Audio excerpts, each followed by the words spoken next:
Homie Quan, rapper Homie Quan, had passed away, and it was later confirmed that this did happen.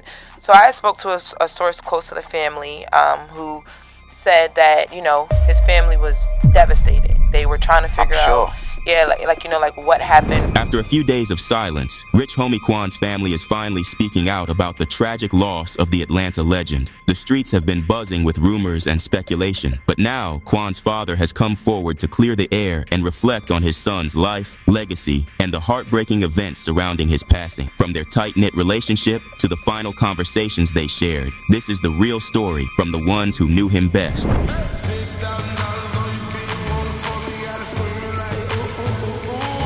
Homie Quan, whose real name was DeQuantes Devontae Lamar, has tragically passed away at just 34. This Atlanta rap icon, who played a huge role in the city's hip-hop scene throughout the 2010s, was confirmed dead by the Fulton County Medical Examiner's Office on September 5, 2024. He was taken to an Atlanta hospital, but details about how he died are still under wraps, with an autopsy scheduled for September 6th. Homie Quan first hit the mainstream in 2013 with his infectious tracks Type of Way and YG's My. His journey started back in 2008 with Stay Down, featuring the Stack Money Boys, and he was always open about his tough past, including a 15-month stint in DeKalb County Jail at age 21. During his time behind bars, he found solace in reading and making music.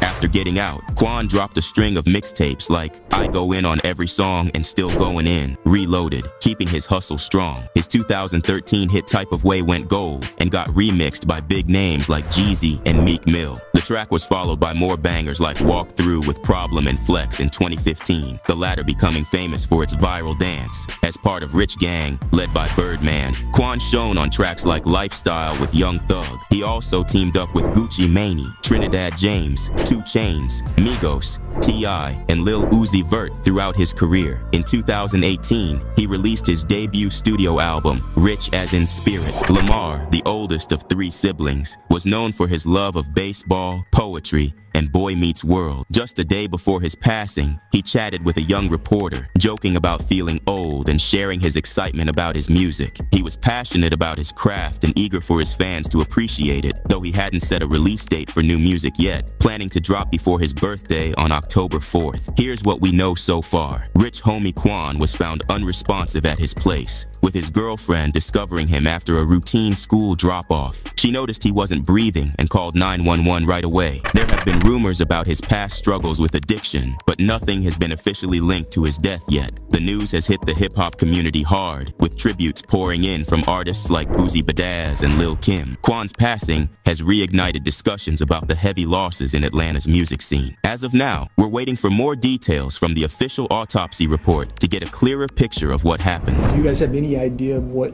happened yesterday? I have no idea at this time.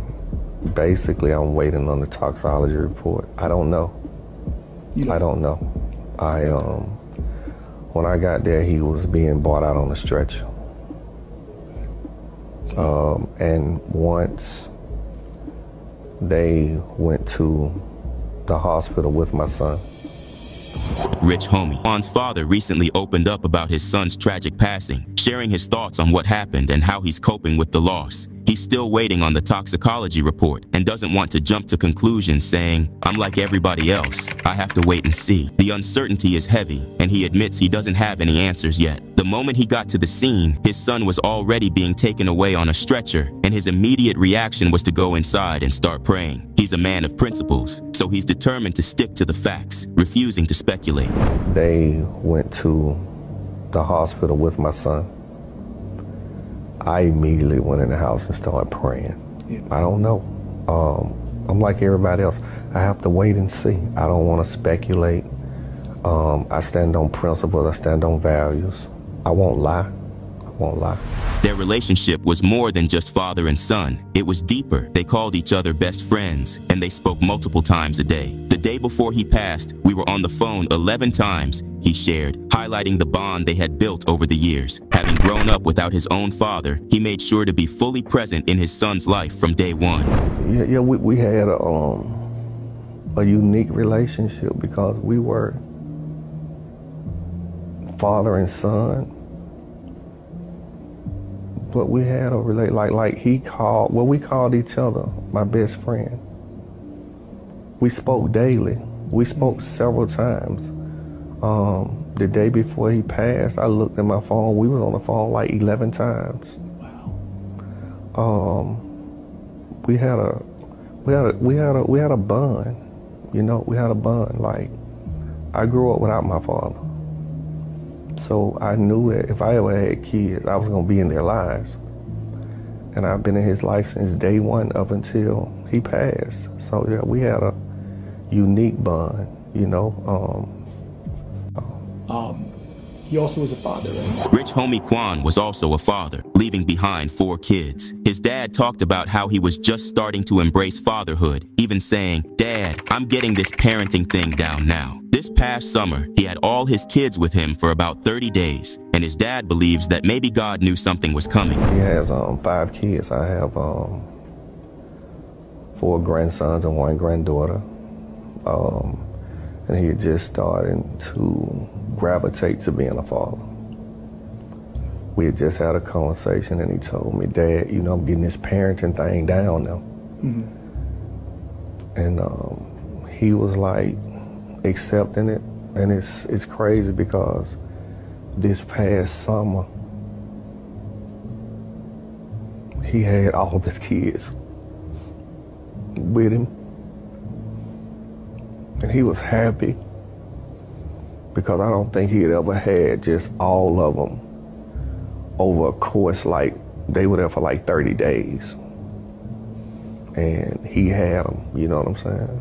And I was like, maybe God knew, you know. Legal name, tell me about his childhood and how he grew up. And DeQuantis Lamar.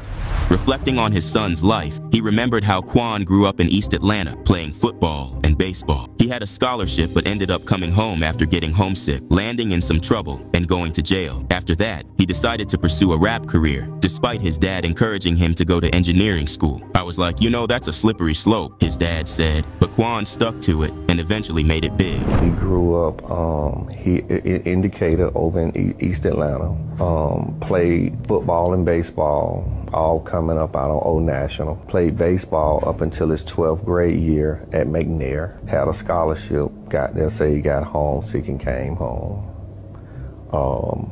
Got in some trouble, went to jail, came home, told me he wanted to be a rapper. I was like, you know, that's a slippery, slippery slope. Yeah. And I encouraged him to go to engineering school, but he was like, "Dad, I want to be a rapper," and he stuck to it. What really gets to his dad is a conversation they had where Quan said, "As an artist, you're more appreciated in death than when you're alive." And sadly, his dad is seeing that now, with love pouring in from everywhere. He wants people to remember his son as a trendsetter who made hits, not just songs. "I taught him humility, but you've got to call it what it is. My son is one of the greatest artists to come out of Atlanta, a true lyricist." Me and my son had a conversation where it's like, as artists, you're more appreciated in death than you are alive. And unfortunately, I'm seeing it. Now that he's gone, the love is everywhere. That he was a trendsetter, that he made hits, and I used to tell him it's a difference in making songs and making hits.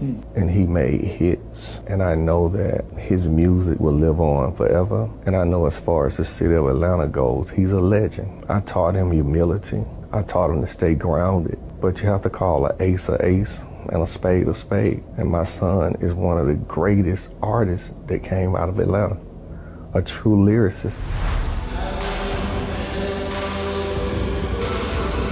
Quan's talent was undeniable. His dad recalled watching him in the studio, effortlessly creating music without pen or paper. "That's God-given talent," he said, confident that Quan's music will live on forever. As for unfinished work, Quan had just wrapped up a 20 to 25 song project and was planning to shoot 2 videos. He had features lined up with 2 Chainz and Plies, and he was scheduled for 2 shows in Miami that same weekend. "We were supposed to fly out tonight," his dad shared, making the loss all the more painful.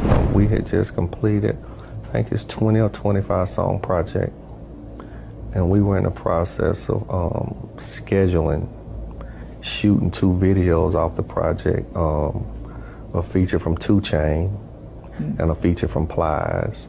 And we had 2 shows in Miami this weekend. This weekend? This weekend coming. And we were supposed to fly out tonight, and he had said that we was gonna try to get in touch with Plies and shoot a video while we were there to the Plies song. And him and 2 Chainz had been in communication about getting the schedules together to shoot the video to the songs that they had. So yeah, he has a, like, artists tend to take music to a sense that they're their babies. In the end, his dad knows his son was special and hopes people will remember the greatness he brought to the music game. Even though his death is still a mystery, we do know a little bit about how Quan's last moments looked like. The Fulton County medical examiner confirmed that Grady Memorial Hospital hit them up about Quan's passing. They've already done the autopsy, but the actual cause of death is still unclear. They're waiting on some lab results and a closer look at tissue samples. This all comes after Quan's girlfriend, Amber Williams, paid tribute to him. She broke her silence with an emotional post on Instagram, saying her pain is unbearable, but thanking fans for their support. This pain is unbearable. The love you all have shown is an overflow. I truly appreciate everyone who's reached out. I'm traumatized from a moment that'll forever be in my head. I have nothing to prove because my love for my other half was always shown. I had nothing to hide. Please respect me and the family at this time. Our house is no longer a home. I'm completely heartbroken. 15 years gone. I'll never be the same. This is a complete nightmare. We never could let go, but you didn't have to leave me like this. #numb. Apparently, Amber found Quan unresponsive, which left her completely traumatized. In her post, she said that she was traumatized by that moment and it will haunt her forever. She went on to say how much she loved Quan and asked people to respect the privacy of his loved ones. Reading the part where she said that their house is no longer a home is simply devastating. They spent 15 years together, but it will just never be the same. Amber is right. This is a nightmare. Amber's 911 call revealed that Quan fell asleep on the couch one night and didn't make it to bed. The next day, she saw him still lying there when she was getting ready to take her son to school. She threw a blanket over him, but soon realized something was really wrong. She told the 911 operator that Quan wasn't breathing and had foam around his mouth when she rolled him over. Freaked out, she kept saying she couldn't find a heartbeat, but the operator told her to focus on helping him while they sent medics. Although nothing official has come out about the cause of death, rapper Boosie Badazz claimed Quan overdosed. He took to X and said, "Just got word that rich homie Quan just OD'd. Just talked to Quan the other day." Boosie also shared some love for his friend, saying he'll never forget Quan's smile, his voice, or his music. He mentioned they were working on a new project together, adding, "We got some good memories together, and that go always bring a smile to my face. #rest up Quan." So, did Quan pass away from an overdose like Boosie says, or is there more to the story? Guess we'll have to wait for the official results to know for sure. Let's talk legacy. Rich homie Quan's impact on hip-hop is huge and multi-dimensional. First off, Quan was a game changer in Atlanta's rap scene during the mid-2000s and teens, bringing in that smooth, melodic rap vibe that changed the game. Alongside artists like Young Thug and Future, he helped shift trap music away from its gritty roots and towards something a bit more melodic and chill. When his track Type of Way dropped in 2013, it took over the summer and put him on the map. Then in 2015, Flex dropped and not only showcased his range, but also became a viral dance sensation.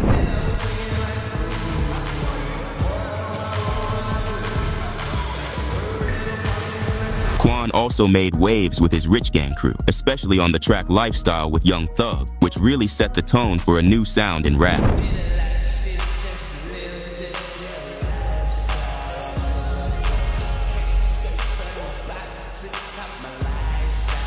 Culturally, his unique style and high-energy performances set trends and gave a voice to a lot of fans who related to his struggles. Quan wasn't just a local Atlanta legend. He was a key player in shaping the trap music scene and had a national and global impact. Rich homie Quan's legacy is all about his fresh take on melody and rap, his hit-making skills, and his major influence on trap music and Atlanta's hip-hop scene. His mark on the game will be felt long after he's gone. As the family continues to process the loss, they want the world to remember Rich homie Quan for what he truly was: a trendsetter, a hit maker, and a proud father who was just hitting his stride in life. The pain is real, but so is the legacy he's left behind. Quan's music and impact on the game will live on forever, and his family's words are a reminder that even through the darkest times, his light still shines.